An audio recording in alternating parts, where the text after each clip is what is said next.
Boa noite com Jesus.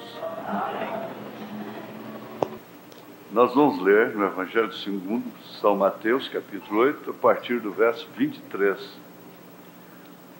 Jesus apazigua a tempestade.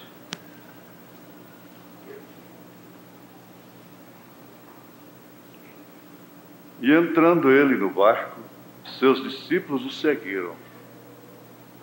E eis que no mar se levantou uma tempestade tão grande que o barco era coberto pelas ondas. Ele, porém, estava dormindo. E os seus discípulos, aproximando-se, o despertaram, dizendo: Senhor, salva-nos, que perecemos. E ele disse-lhes: Por que temeis, homens de pouca fé? Então, levantando-se, repreendeu os ventos e o mar, e seguiu-se uma grande bonança. E aqueles homens se maravilharam, dizendo: Que homem é este que até os ventos e o mar lhe obedecem? Senhor Jesus, é tranquilizante, nos traz segurança absoluta sabermos que o Senhor é o mesmo. O Senhor é o mesmo Jesus que estava lá no barco, quando o vento agitava para lá e para cá. Os teus próprios discípulos, com o Senhor ali pessoalmente, temeram muito, porque era muito feio aquilo, era tenebroso, ondas de 6 metros de altura. Eles tinham razão de se apavorarem. Às vezes a coisa fica dessa forma para nós, mas o Senhor sempre prova que está conosco, que o Senhor está dentro do barco, o Senhor está dentro da nossa vida, apesar de conturbada, muitas vezes jogada para lá e para cá, mas o importante é estar com o Senhor. Não importa se o caminho é pelo mar, se é pelo fogo, pela água, se é pela terra, se é pelo ar, pelo espaço. O importante é que o Senhor esteja nele.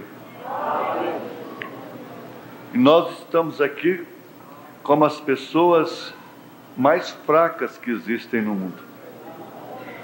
As religiões estão fortes, os denominacionais estão fortes, estão satisfeitos com o que eles têm,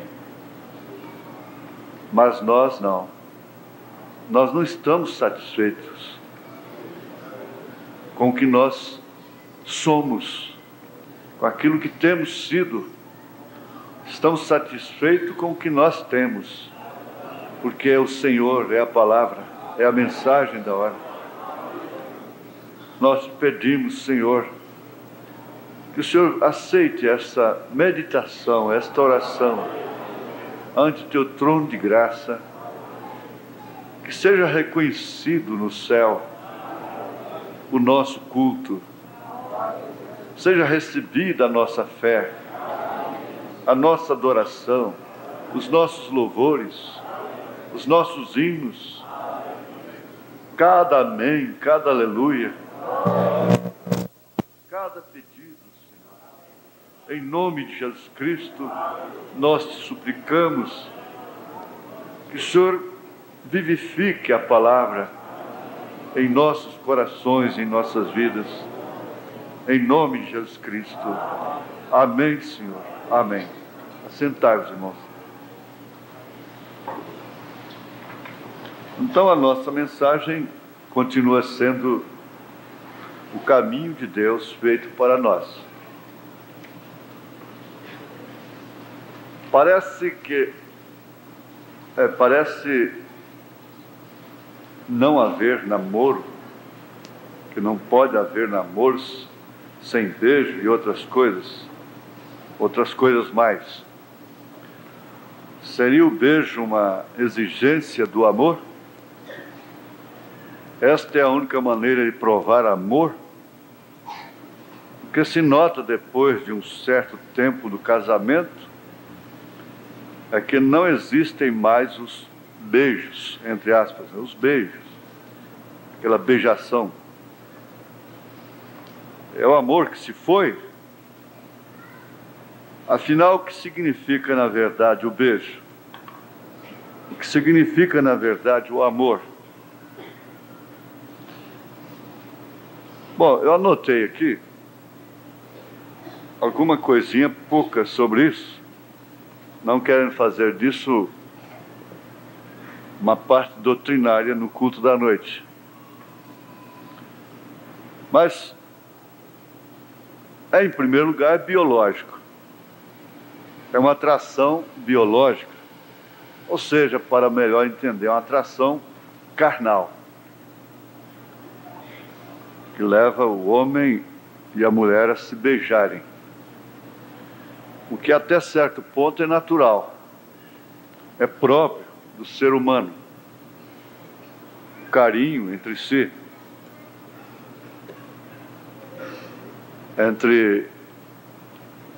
mais especificamente dizendo, de acordo com a linguagem bíblica, o macho e a fêmea, não é? Até no reino animal existe uma preleção.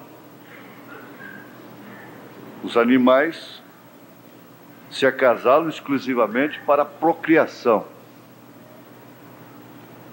Com o ser humano não é assim, não pode ser assim, e nós temos a Bíblia para isso. São Paulo, na sua primeira carta aos Coríntios, capítulo 7, olha, é muito perigoso essas coisas, porque pode virar a mensagem da noite e a gente deixar o tema para lá. Mas ele diz em 1 Coríntios capítulo 7 o seguinte: ora, quantas coisas que me escrevestes, bom seria que o homem não tocasse em mulher. Sabe-se até que Paulo foi casado, mas por fim ficou sem mulher, ficou solteiro, sozinho. Mas por causa da prostituição, cada um tenha a sua própria mulher, e cada uma tenha o seu próprio marido. Então aqui Paulo já colocou o casamento no lugar como resposta de uma necessidade biológica do homem e da mulher. Ninguém tem que duvidar disso, porque é a Bíblia. Ele era um apóstolo de Deus. Agora ele diz: o marido pague à mulher a devida benevolência, e da mesma sorte a mulher ao marido. Vocês entendem essa linguagem do profeta Paulo? A mulher não tem poder sobre o seu próprio corpo, mas tem-no o marido. E também da mesma maneira o marido não tem poder sobre o seu próprio corpo, mas tem-no a mulher. Por quê? Ele disse: não vos defraudeis. Isto quer dizer, deixar o parceiro em carência. Não vos defraudeis um ao outro, senão por consentimento mútuo, por algum tempo, para vos aplicardes à oração, e depois ajuntai-vos outra vez, para que Satanás vos não tente pela vossa incontinência. Então aqui encerro, esclarece tudo. Como o profeta diz, que é honesto, é justo, que cada homem tenha a sua mulher. Consequentemente, cada mulher tem o seu próprio homem, seu marido. Agora, Voltando lá nos animais, sabe-se que o leão, por exemplo, corteja a leoa por 72 horas antes de acasalar-se com ela, com o objetivo exclusivo de procriação. Os animais respeitam na íntegra, por natureza, pelo próprio instinto, os dias, a estação certa, a hora certa. Eles obedecem de uma maneira exemplar, de uma maneira que dá lição para os homens.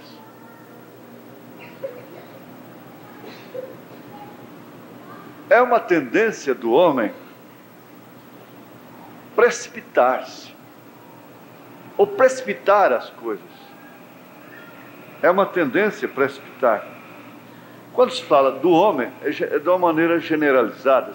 Se trata do homem e a mulher ao mesmo tempo. Então,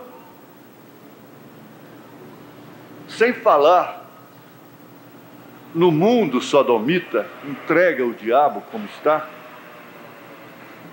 como o profeta diz hoje de manhã, na mensagem que estamos estudando.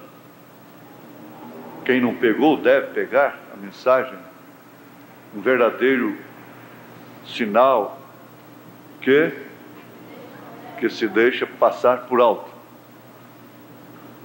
Ele disse que ela tinha que estar na condição que está hoje, porque isso é um sintoma evidente de que Elias viria. É quando a mulher está com a cara pintada, com o cabelo cortado, com as suas unhas pintadas, como fez Jezabel.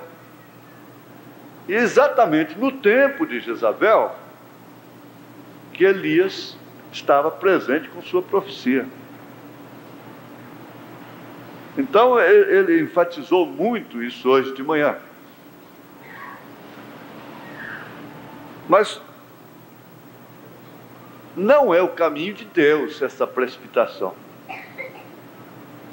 Para começar, a pessoa que é virgem, o homem que é virgem, a mulher que é virgem, não cai nessa incontinência que Paulo diz. Por quê? Esse rapaz deixa se levar pela condição do tempo, pela maneira, pelo espírito dos homens, situação terrena. Então nós nos deixamos nos levar e aí achamos que é absurdo essa colocação, até causar graça, porque o profeta ele diz uma coisa que é difícil encará-la, mas é verdade. Ele disse: olha, eu encontrei lá entre os pagãos tribos que, se uma moça casar-se e não for virgem, ela morre, ela tem que morrer. Aí ele disse: você já pensou isso mais de 30 anos atrás? Se cada moça aqui nos Estados Unidos que não for virgem tivesse que morrer? Um desafio terrível. Então dizer que um homem é virgem, aí pronto, é aí que seria absurdo. Como ele próprio foi chamado de marica pelo seu próprio pai. Mas na verdade, por que João escreveu que os jovens são fortes, os mancebos são fortes? É porque eles não provaram da coisa. E você tem que saber que esse beijo na boca é a antessala da outra coisa, do ponto final. É o penúltimo ponto do ônibus. Ninguém pode contestar isso. Não existe uma coisa sem essa prévia. Agora cabe a você próprio julgar a questão. É humano? É cristão? É. Agora, quando, como, em quem, é que você vai julgar. Agora, aí vem a questão da autoestima, vem a questão que inclui muitas coisas. Não é o caminho de Deus, essa maneira. Porque é prejudicial. É prejudicial em vários aspectos. Não falando a questão espiritual, deixando o espiritual de lado, é prejudicial ao casamento. Agora, nós estamos com a mensagem, o caminho de Deus feito para nós. Para todas as coisas tem uma maneira correta, uma maneira de Deus. Cabe a cada um ver a maneira de Deus naqueles passos, naquele caminho, naquela façanha, naquela, sei lá, se posso dizer, aventura. Há vários significados no beijo. Por que não dizer objetivos? Existe o beijo da mãe, o beijo da amizade, o beijo da traição, o beijo do sexo, etc. Agora, preste bem atenção. Se você pensa que esse beijo da novela, esse beijo do cinema, beijo de cinema, não da, não, o beijo de, quer dizer, o beijo como eles se beijam lá. Eu te amo e por isso... Não, esse beijo, ele não quer dizer amor. Ele não quer dizer amor. Você está redondamente enganado. Agora, segundo as Escrituras, há, na verdade, uma concupiscência que gera essa atração de ambos os lados, não é só de um lado. Há algum tempo atrás, eu vi como a coisa fica difícil até para um próprio rapaz. A coisa é difícil na escola, onde quer que anda, principalmente quando ele procura se guardar dentro dos princípios da palavra. Aqui mesmo, saindo ali, preliminar aqui, então um rapazinho novo, vistoso, bonito, aí seus 15, 16 anos, ali então sai uma mocinha de lá e vem, agarra ele na marra e beija ele. E eu estava olhando. Quer dizer, quando ela me viu, ela quase desmaiou, né? Mas é dessa forma. Isso não é da agora, não. Eu me lembro que eu fiquei todo vermelho, mas vermelho mesmo, corado. O sangue subiu para as orelhas. Quando terminou um culto, lá fora uma moça pegou e passou meu braço na cintura dela. Meu Deus do céu, fui lá em cima e voltei, né? Eles dizem, vocês estão enganados. A coisa está mais forte é do lado mais fraco.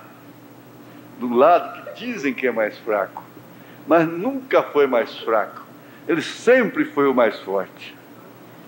Então a verdade está aí. Se você pode... eu considero, aqui para completar a resposta, afinal, o que significa? Por que depois do casamento já não existe mais aquilo, aquela beijação, né? Isso falando do casal, normalzinho, bonitinho, dentro da palavra. É natural, isso é natural que aconteça, é a fervura do leite. Então, ele baixa e fica no nível real, tudo bem. Eu considero isso, eu lembrei até do que Paulo disse, que isso é em parte. Quando vem o que é perfeito, o que é em parte é aniquilado, então fica somente o que é perfeito. O que é perfeito mesmo é ser beijada na hora da dor, na hora que você está nervosa e fala umas palavras duras com ele, ele vem e te dá um beijo, passa a mão no seu ombro, não é? E te dá um beijo e diz, ó, querida, meu bem, minha filha, não é assim, é por isso, coisa e tal. Então você vai ver o beijo no outro lado. E a mesma coisa quando ele chega estourado, cansado, magoado, nervoso, descontrolado. e você tem a graça de jogar água naquele fogo com um beijo e palavras. Então a coisa vai se aperfeiçoando assim. Não há por que se escandalizar com o casamento, porque acabou aquela sei lá, aquela euforia. Os filhos dividem muito o afeto, a coisa, e isso vai ficando mais concreto, mais real, mais verdadeiro. Não há por que se alarmar com isso, não. Agora, beijo é prova de amor? Não. Isso aí você pode estar certo que não é, não. Aliás, em certos casos é falta de amor. Mas aí continua. É o caminho feito por Deus, para nós. Você, olha, guarde isso. Pense nisso. Escreva isso. Guarde isso no seu coração.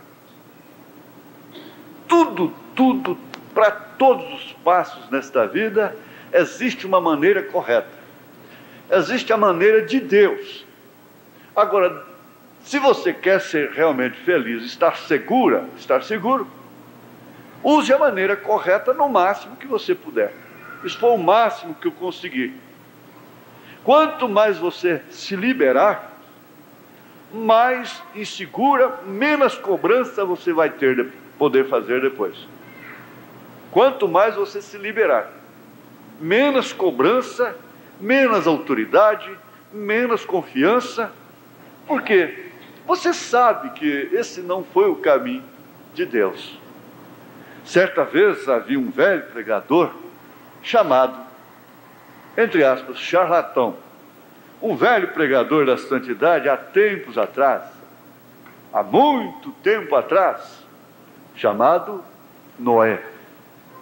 Ele foi dado como um sinal. Jesus, bem mais tarde, disse como foi nos dias de Noé. Está ali o termômetro. Está ali a bússola.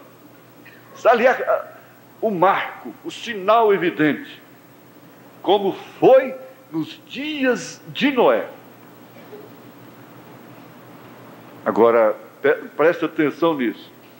Que Noé entrou por um caminho muito difícil. Chocando com a ciência, chocando com as próprias leis de Deus.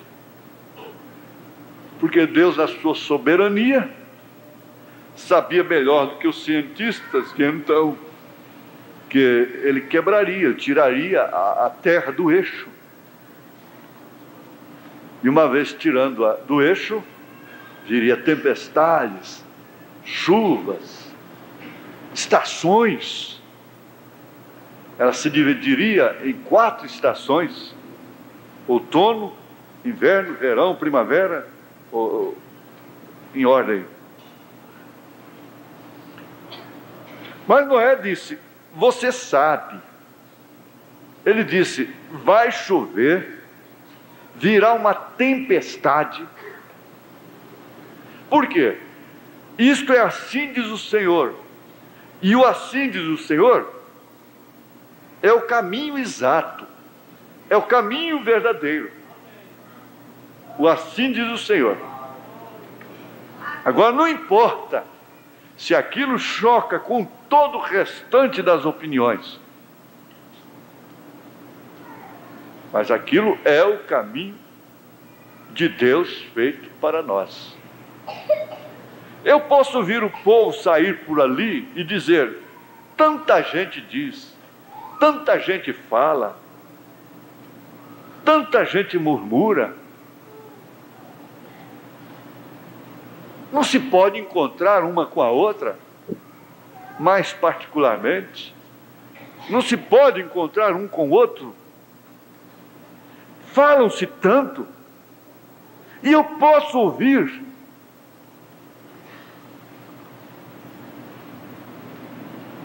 Diga, você ouviu aquele velho charlatão, caduco, louco, rolador, santo rolador ali em cima? Ele está trazendo uma turbação, ele está querendo provocar o quê? Uma perturbação na humanidade, no nosso povo. Ele está dizendo que vai chover. Então eu me lembro que um dia eu desci da Rádio Anhanguera, era aqui na Avenida Goiás, seus estúdios. E quando eu cheguei lá embaixo, tinha dois senhores de boa aparência e que me intimaram muito educadamente a comparecer lá no quartel do Exército. E cheguei lá, fui para uma determinada sessão ali dentro, bastante conhecida, identificada e temida por todos no período militar, né? E dois doutores ali, dois homens de alta autoridade, começaram a inquirir de mim de uma maneira austera, autoritária, com uma lista, uma Bíblia nova que puseram na mão deles, e uma lista sobre a doutrina da Trindade. Eles disseram logo, um homem de rompante, de cara ruim mesmo, disse: o senhor está perturbando a cidade com essa doutrina que o senhor está pregando aí, o senhor vai ter que provar aqui nessa Bíblia que isso não é seu. Caso contrário, o senhor vai ter que parar de pregar isso. E eles não rodeiam um toco. Eu disse: pois não, doutor, estou às suas ordens. Aí ele começou a dar as referências. Passamos o homem, e coisa e tal, e eu rogarei o Pai, e ele vos enviará outro Consolador, e essa coisa toda, e cada referência que ele dava, se cumpria aquilo que Jesus disse, que não era para temer quando a gente fosse levado diante dos sinédrios, porque o Espírito Santo daria. Ora, aquele era um tempo muito fácil de parar uma pessoa, de sumir com a pessoa dali mesmo. Pessoas muito mais importantes do que eu pararam, sumiram. Mas Deus me deu aquela graça. Mas eu quero dizer é isso, é que eu estava perturbando a cidade. Sabe por quê? Eu não sou Elias, mas eu tenho uma porção do espírito de Elias. E Elias foi chamado de um perturbador. E Noé estava perturbando. Aquilo naturalmente sempre causava uma tensão qualquer. Porque você sabe de uma coisa? A gente fala, prega a mensagem, as pessoas resistem, blasfemam, mas elas nunca ficam em paz. Elas lá, quando põem a cabeça no travesseiro, elas ficam meio incomodadas. E assim estavam eles. Eles estavam incomodados. Mas a arrogância é tamanha, a falta de humildade, a presunção, a petulância, o orgulho, não permitiram que eles entrassem pelo caminho de Deus. Eu acredito que nem choveria. Diz assim: escuta, pastor, e se todo mundo cresce na mensagem de Noé, o que ele ia fazer? Como é que ele ia ter arca para salvar todo mundo de então? Não, Deus revogaria então. Porque todos se converteram, todos creram. Se hoje o povo crer, invocar o nome do Senhor, aceitar a palavra como ela é, não virá juízo sobre a terra. Deus mudará isso, introduzirá o milênio sem tribulação. A tribulação é causada justamente pela incontinência, pela rebeldia, por não aceitar o caminho de Deus. O que significa? Por não aceitar a maneira de Deus. Agora, nós aprendemos que Deus não vai mudar o seu sistema. Ele não vai mudar a sua maneira. Ele não vai mudar o seu caminho, porque o homem mudou, porque o homem se modernizou. Não. Sempre ele continua tendo uma maneira correta para o casamento. Sempre ele continua tendo uma maneira para o negócio, para o ganha-pão. Sempre ele continua tendo uma maneira correta para se vestir, para se portar, para se amar. Quando Deus põe o amor no coração de uma pessoa por outra, não tem ninguém que tira.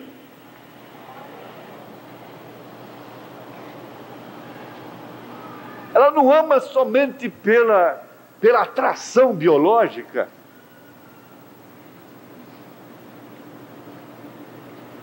Ela ama por outros motivos, os quais ela não pode nem explicar.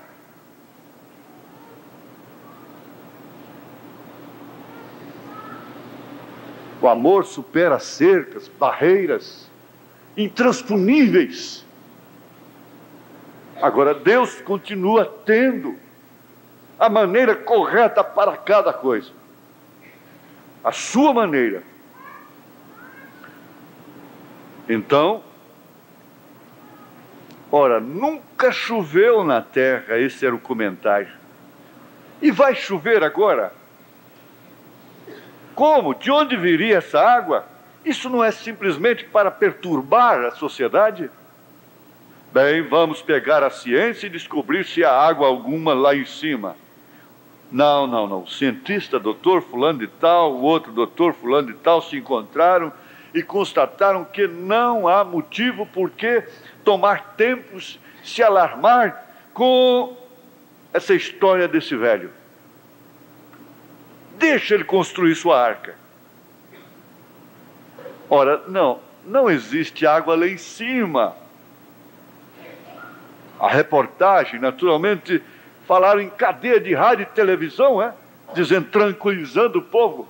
Os cientistas comprovaram que não há água lá em cima. Portanto, ninguém precisa se agitar, se incomodar. Isso é coisa daquele velho pregador que está fora de si. Não sabendo eles que ele estava no caminho de Deus. Você pensa que quando você entra nesse ônibus aí, aqueles que estão ali dentro vão constatar, reconhecer que você está no caminho de Deus? Pelo contrário, todo mundo pensa que todo mundo está no mesmo caminho que todo mundo está. Por isso toda mulher hoje é julgada como se fosse a mesma coisa. Todo homem é julgado como se fosse a mesma coisa. Porém, assim disse Deus. Deus disse, prepare uma arca, Noé, para a salvação de sua família, para a salvação do povo. Oxalá que todos pudessem ser realmente família daqueles que estão ocupados no caminho de Deus. E Noé teve senso suficiente para fazê-lo. Isto é tudo. Ele veio e preparou a arca porque aquele era o caminho de Deus.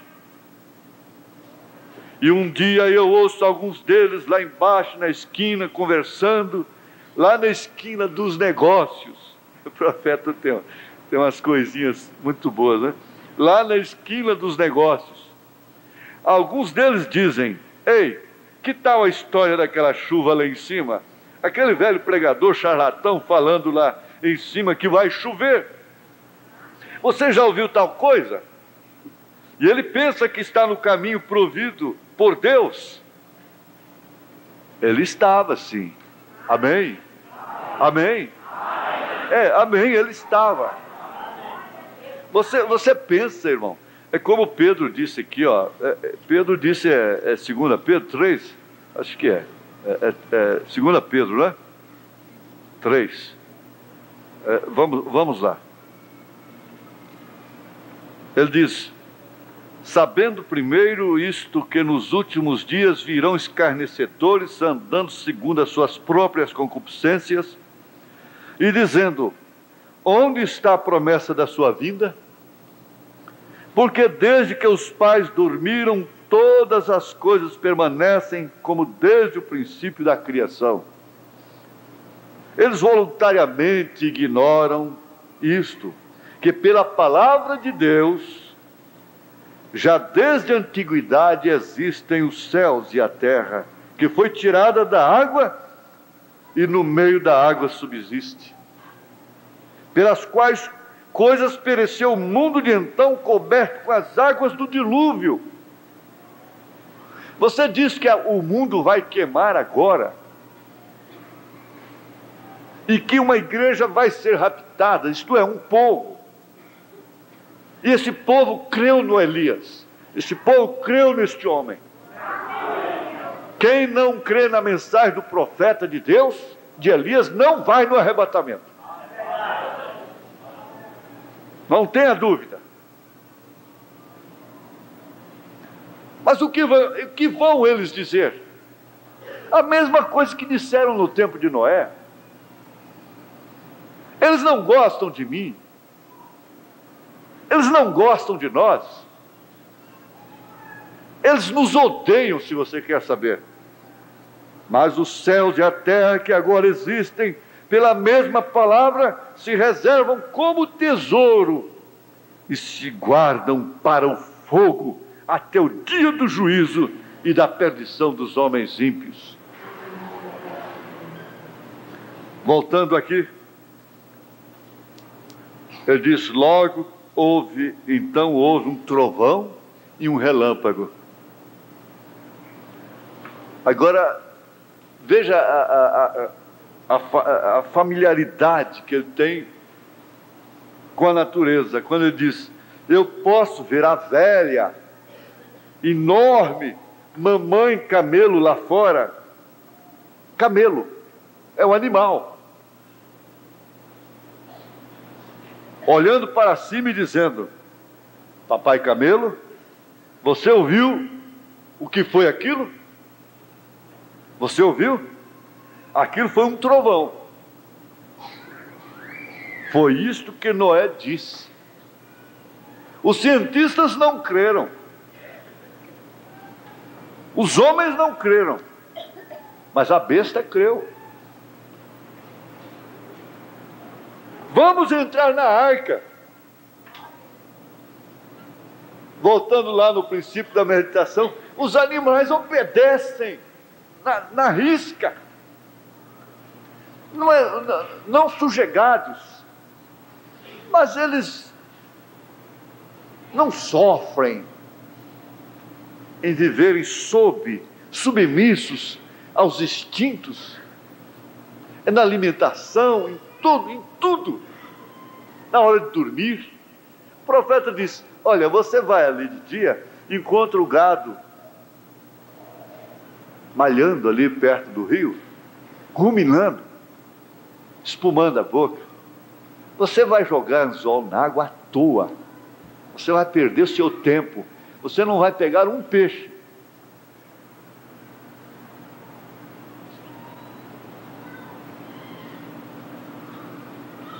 Mas por quê? Há uma combinação entre peixe e gado? Eles vão ruminar agora, nós vamos parar. Nós vamos ficar quietos também. Vamos ter o nosso recesso.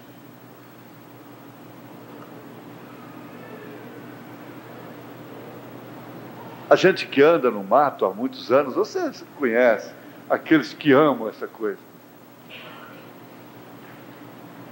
A tarumã, por exemplo, a tarumã é uma fruta nativa que é a excelência do paladar de determinados animais. Por exemplo, o veado, a anta, a paca. A paca come boca cheia, igual certa gente come macarrão.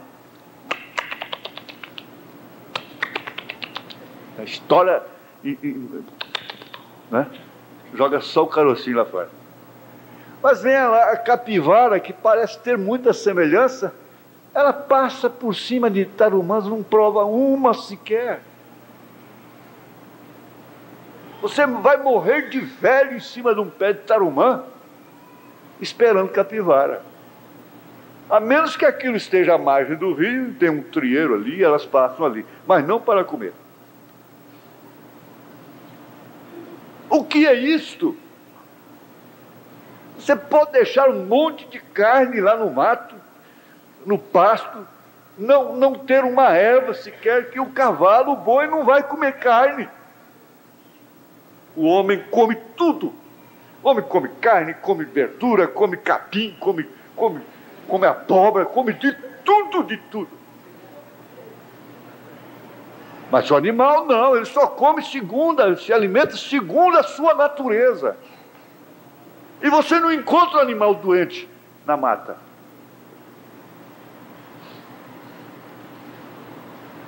Morrendo lá de infarto cardíaco. Com as veias entupidas porque comeu maionese demais. Você não encontra. Porque bebeu Coca-Cola. Com carne gorda. Não adianta baixar a cabeça. Esconder, não.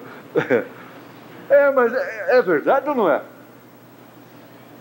Então o papai Camelo, você ouviu o que Noé disse? É aquilo. Vamos lá, vamos correr para a arca. Através da colina foram eles. E aqui vem o papai cavalo e a mamãe égua, que teve mais entendimento que a primeira dama do país. E todo o restante dos pares, bem para dentro da arca, um por um, obedecendo o sistema de Deus, o caminho de Deus. Deus fechou a porta, mandou a chuva. Noé estava no caminho provido por Deus. Ali não era hora mais de misericórdia. Deus trancou a porta pelo lado de fora, porque Noé podia ceder-se aos gritos e ter misericórdia. E não era hora de misericórdia. Eles haviam atravessado a linha da misericórdia. Alguns deles subiram em troncos, dizendo: bom, eu vou flutuar, ironizando, zombando. Mas vou lhe contar. Quando a tempestade começou seu furor, a arca subiu, aleluia. Por quê? Eles estavam no caminho provido por Deus. Deus sempre abençoará as pessoas que andarem no caminho que Ele provê. Ele nunca proveu uma tora. Não. Ele nunca proveu isto. Aquela pessoa ficar abraçada com aquela tora. Ele teria mandado Noé cortar toras e toras e toras e toras, porque as toras flutuaram. E aquelas pessoas todas abraçadas com aquelas toras, esganchadas, montadas a cavalo em cima d'água. Não, Deus não proveu aquilo. Ele proveu uma arca. Aquela era o caminho de Deus. E hoje, meu irmão e irmã, há um caminho provido para homens e mulheres, este através de Jesus Cristo, o Filho de Deus, o qual morreu além do Calvário. E através de seu sangue, nós temos a remissão de pecados. E podemos receber o batismo do Espírito Santo como a provação de Deus de que Ele tem nos aceitado em seu Filho, Cristo Jesus. Seguramente protegido. Aleluia! Deus tem uma maneira correta para cada filho dele, para cada passo, para cada coisa. De qualquer modo vão me chamar de santo rolador. Então é melhor você começar agora, correto? Eu me sinto muito bem. Eu sou feliz por ser assim. Você crê nisso? Você crê nisso? Esse é o caminho de Deus e o único caminho. Não é o caminho metodista, não é o caminho batista, não é o presbiteriano, não é pentecostal. É o caminho de Cristo. Cristo é o caminho provido por Deus. Ele é o sacrifício provido por Deus. Ele é Jeová Rafa. Ele é Jeová Jireh. Ele é Jeová Manassés. Quando Abraão ofereceu Isaque, ele chamou o lugar ali de Jeová Jireh. O Senhor proverá para si mesmo um sacrifício. Quão duro foi o caminho para Abraão, mas era o caminho de Deus. E aí está o Filho de Deus, amém. Deus sempre faz um meio de escape, sim, Senhor. Não importa quanto o caminho foi triste, foi desolador, um filho pelo qual ele suspirou, pelo qual ele teve que crer por 25 anos, agora estando ali na estrada, no caminho, para sacrificar, furar, matar aquele filho. Era literalmente isto, não é nada de alegoria, simbólico não. Abraão não estava sendo um ator ali de cinema. Ele apenas cria que Deus tinha poder para ressuscitar a Isaac.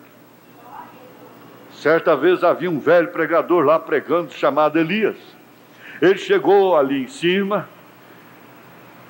e olhou através do lugar e disse: vou lhe contar, é o mais terrível que já vi. O velho rei lá foi e casou-se com uma pequena Jezabel pintada, olhos pintados, ruge por todo o seu rosto, sua cara toda pintada, suas unhas pintadas, e ela serviu para Acabe a si mesmo, como ela era. A única mulher na Bíblia que pintou sua face, você não encontra outra. Tiveram muitas mulheres más na Bíblia, mas nenhuma delas fez o que Jezabel fez. Nenhuma delas se pintou. E você sabe o que Deus fez com ela? Deus a deu aos cães como alimento. Esta é a única coisa que eu sei. Quando você vir uma mulher com muita pintura em seu rosto, você sabe de que você pode chamá-la? Chama, você vê. Oi, senhorita carne para cães. Isto é o que ela é, como carne para cães. Oh, que coisa! Ô, seu irmão, eu acabei de regressar da África. Essa coisa vem da tendência do paganismo. Os pagãos se pintam, eles têm uma coisa com a tinta. Ó, irmão, quando um homem ou mulher se acerta com Deus, você não tem que lhe dizer isso. Eles mesmos se envergonham dessas coisas. Aleluia! Isto é certo. Que coisa! Logo então ela está com todas estas israelitas fazendo isso. Elias disse: Senhor, fecha os céus. Essa mulher trouxe uma desgraça aqui. Faz algo a respeito disto. Deus falou e disse: agora, Elias, lhe direi o que fazer. Desça e fala com Acabe. E aqui vem um velho pregador andando por ali, com um grande pedaço de pele de ovelha ao seu redor, assim, face áspera, de barbicha com uma lagarta peluda. Chegou ao teu rei e disse: o orvalho nem mesmo chamará, ou cairá até que eu chame por ele. Aleluia! Ele estava no caminho provido por Deus, sim, Senhor. Ele não podia arredar dele. Ele tinha que ir lá em Acabe. Ah, afasta-te daqui, seu fanático. Correto, nós sabemos o que estamos fazendo. Mas o velho Elias disse: Senhor, o que devo fazer? Provê tu o restante do caminho. O Senhor proverá. Eu fiz aquilo. O que o Senhor mandou? Disse: então agora você vai para o riacho de Querite e assenta-te lá. Fica lá, muito bem. Um lugar bem ruim, muito estranho para um homem estar. Mas eu irei e me assentarei lá. Tu disseste: vai até lá, então eu vou até lá. Se teu caminho leva até lá, eu irei até lá. Isso não importa. Foi, se assentou, disse: agora, Senhor, o que vou fazer aqui? Assenta-te aí, simplesmente fica aí por um tempo. Você não tem que fazer perguntas. Você está no meu caminho. Você não tem que ficar perguntando. Pare com interrogações. Se você está no caminho de Deus, você não tem que ficar perguntando: Senhor, por que isso? Senhor, por que aquilo? Senhor, por que eu estou assim? Por que isso aconteceu? Não! Você está ou não está no caminho de Deus? Pedro estava no caminho de Deus quando ele estava preso. Paulo estava no caminho de Deus quando ele estava sendo chicoteado. Quando ele estava com seu pescoço na guilhotina. Senhor, estou com um pouquinho de fome, meu estômago está doendo. E ali apareceu um corvo. Agora veja, não há uma coisa, nada que se possa esperar de um corvo. Será que aquele corvo, pensou Elias, será que eu já estou fedendo tanto? Será que eu já estou numa situação como esta? Ele pensou que eu estou morto. Ele está esperando.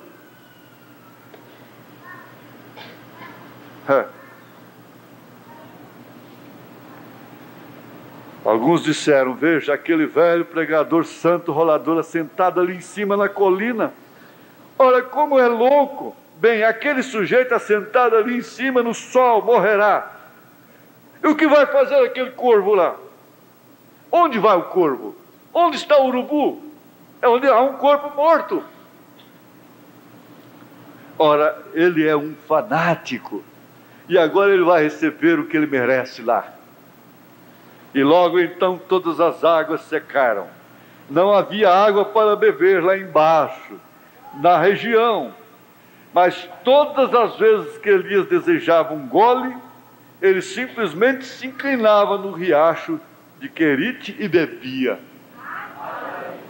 Todo mundo morrendo de sede. Mas ele tinha água. Você tem água. Você está bebendo água agora. Você não vê que quando Israel ficava escuro, tenebroso, em trevas, cada casa de israelita tinha luz?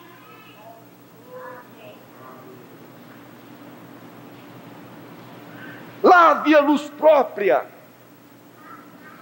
Deus iluminava enquanto eles estavam em trevas.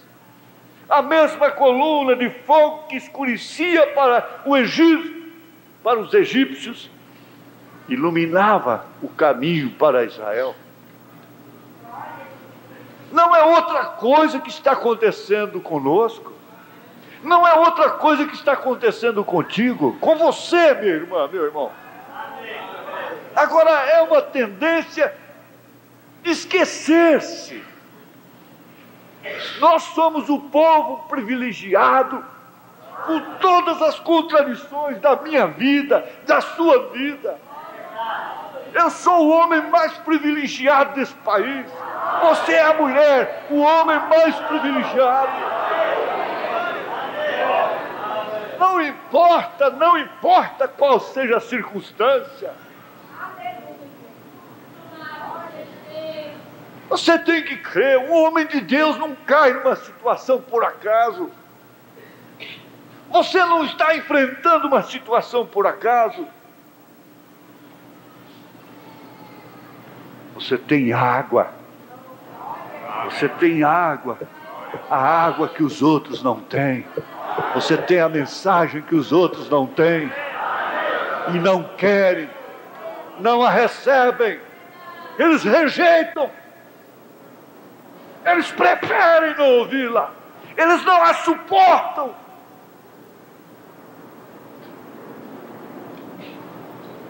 Mas todas as vezes que Elias desejava um gole, todas as vezes que você desejar um gole, vai lá na sua prateleira, pega uma mensagem qualquer dessa, abre lá, pode fazer isso, ó.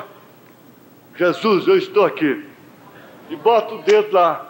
A igreja tentando fazer a igreja linda, edificar uma igreja maior, colocar grandes espirais nela, enormes órgãos e tubos, e conseguir tudo para tentar se moldar como a igreja católica. Eu não estou nisso, Senhor. Eu não estou nisso. Irmão Banana bate no púlpito várias vezes. Não se deve moldar como a igreja católica. Não, eu não estou me moldando. Para começar, Senhor, eu não creio em 3 pessoas distintas, dado que ela está condenada a ir à destruição. Não, a minha igreja é aquela que as portas do inferno não prevalecerão contra ela, Senhor. Pois é assim, diz o Senhor, ela está condenada a ir à destruição, mas a igreja do Senhor, está vendo? Qualquer uma mensagem dessa é um gole de água.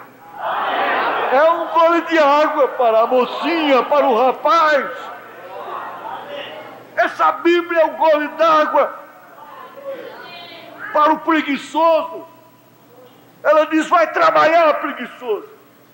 Nós estamos com a mania dos rapazinhos não querendo trabalhar. Eles querem, e dizem assim que filhos de pastor, então, tem que engordar dentro de casa. Eles não podem bater ponto. O que eles deviam é ser empregados, bater ponto, ter chefes, aprender a chegar na hora certa, levantar na hora certa, trabalhar 8 horas por dia, 10 horas por dia. Tem esse gole d'água para cada um. O rapaz que não aprende, não trabalha de empregado de um pai, que é um profissional, ele disse: é difícil, filho, trabalhar com o pai. Eu quero que eles trabalhem de empregado lá fora primeiro. Porque lá não tem mamãe, lá não tem papai. Que frouxa a rédea. As mães, algumas delas são as mais culpadas. Elas pervertem o caráter de um rapaz. E é tudo na mão, tudo na mão. É o melhor prato, é o melhor... E não trabalham, são preguiçosos, são aproveitadores. É um gole d'água. E você quer se casar com um rapaz que não é trabalhador, você vai dar o pior passo na sua vida. Não é casar com um rapaz que é pobre que é o pior passo, não. É casar-se com um preguiçoso, com um irresponsável, com um insubmisso ao patrão, que não para em serviço por insubmissão, por irresponsabilidade. As irmãs que são casadas com esse tipo de homem sabem o quanto sofrem.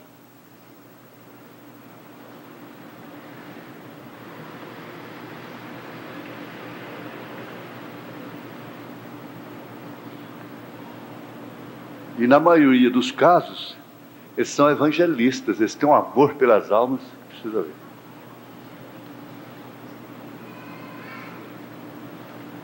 Mas aí está a coisa.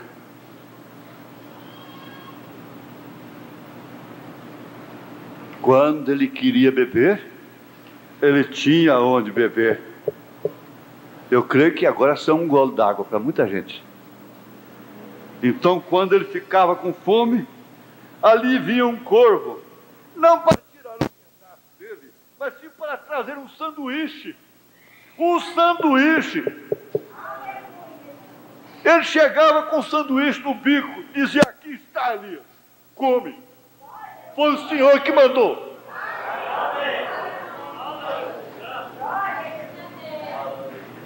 Você diz: onde o corvo achou o sanduíche, né? Quer dizer que o senhor crê nisso, irmão Brana? Sim, senhor. Sim, senhor. O senhor quer dizer que um corvo trouxe coisas para Elias comer durante 3 anos, 6 meses? Eu creio, sim. O corvo trouxe sanduíche para Elias comer. Onde ele conseguiu isso? Onde ele conseguiu esse sanduíche, eu não sei. Eu não sei. Eu não sei onde ele conseguiu. É no pit dog de Jesus, não é?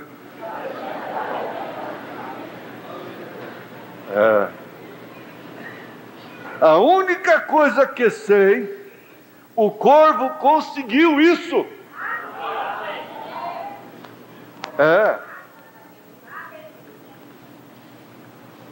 Ele conseguia isso em alguma parte. E ele não comia aquilo. Para começar, não era podre. Então ele podia carregar aquilo sem comer. Aquilo não lhe tentava. Ele o trazia para Elias. Elias comeu e viveu por 3 anos e 6 meses com isso. Isso é certo, eu creio nisso. Aleluia. Ele estava no caminho de Deus. Ele estava no caminho de Deus. Oh, então, pastor, para que eu vou empregar? Deus vai trazer sanduíche para mim, vai. E vai trazer sanduíche para você. Esta é a mesma coisa a respeito. Você diz: o que lhe faz tão feliz assim?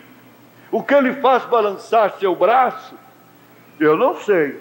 A única coisa que sei, o Calvário pagou por isto. A Bíblia o ensinou, o Espírito Santo o trouxe. Eu o tenho, aleluia.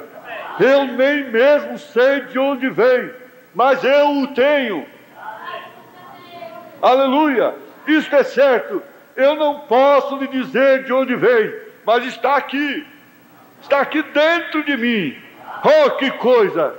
Isto faz seu paletó servir melhor em você. Claro, aleluia. Não fique agitado. Isso significa louvado seja nosso Deus, amém.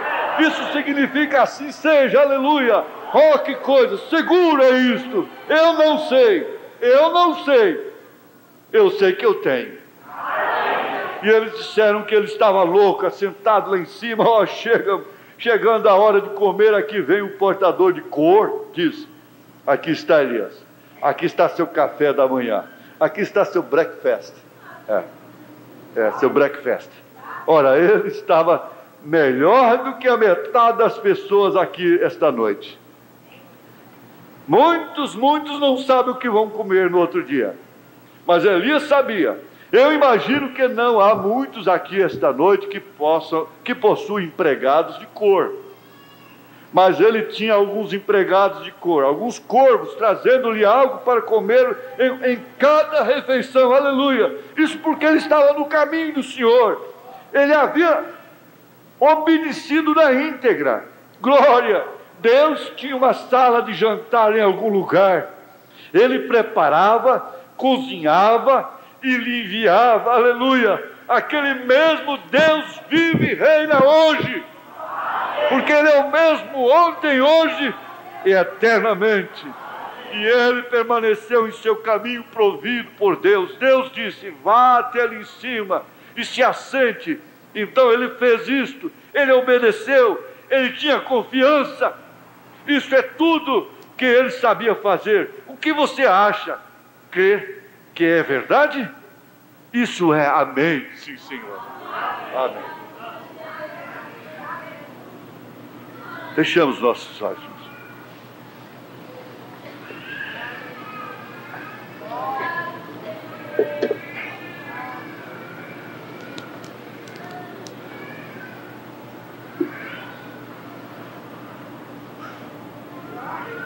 Pense nisso. Há uma maneira de Deus para cada coisa. Se você crê que essa é a maneira de Deus, fique em paz. Tenha paz em si mesma, em si mesmo. Simplesmente tenha confiança que é dele, é ele. É o caminho dele. Se isso te conduziu a um calabouço, a uma tortura, você deve estar feliz, porque é o caminho dele.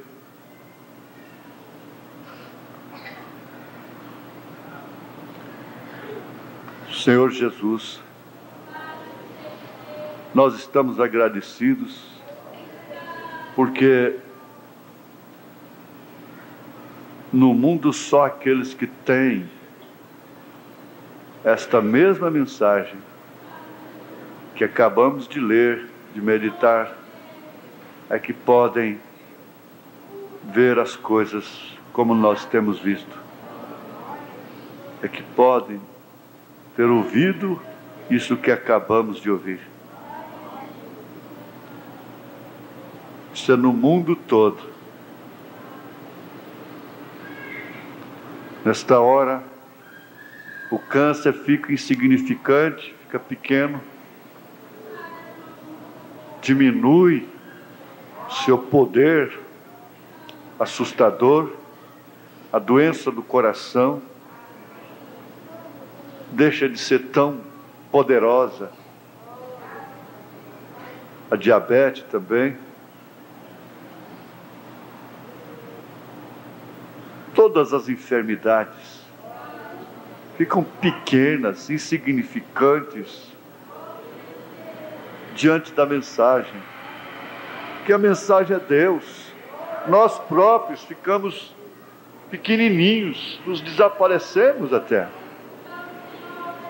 porque nós estamos ante a verdade, e o Senhor disse: eu sou a verdade. Agora, ó Pai, o diabo procura a lógica da mensagem, a razão da mensagem, para nos acusar, mas o Espírito Santo nos mostra a fé na palavra. Nós cremos em tudo que é correto, em tudo que é verdadeiro, em tudo que é honesto. É nisto que nós cremos. Nós cremos num Deus verdadeiro, no Deus de Elias, no Deus de Abraão, no Deus de Isaac, no Deus de Jacó, no Deus de José, no Deus de Davi, no Deus do irmão Branham. Nós cremos no Deus dos apóstolos e encomendamos as nossas almas a Ti, entregamos as nossas dúvidas no Teu altar, as doenças e os males que foram levadas, carregadas sobre Ti, sobre o Senhor, lá em Isaías 53. Cremos perfeitamente na cura divina nesta hora, para a criancinha de colo, para todas as crianças, para toda a mocidade, para esta moça que precisa de vencer esta anemia.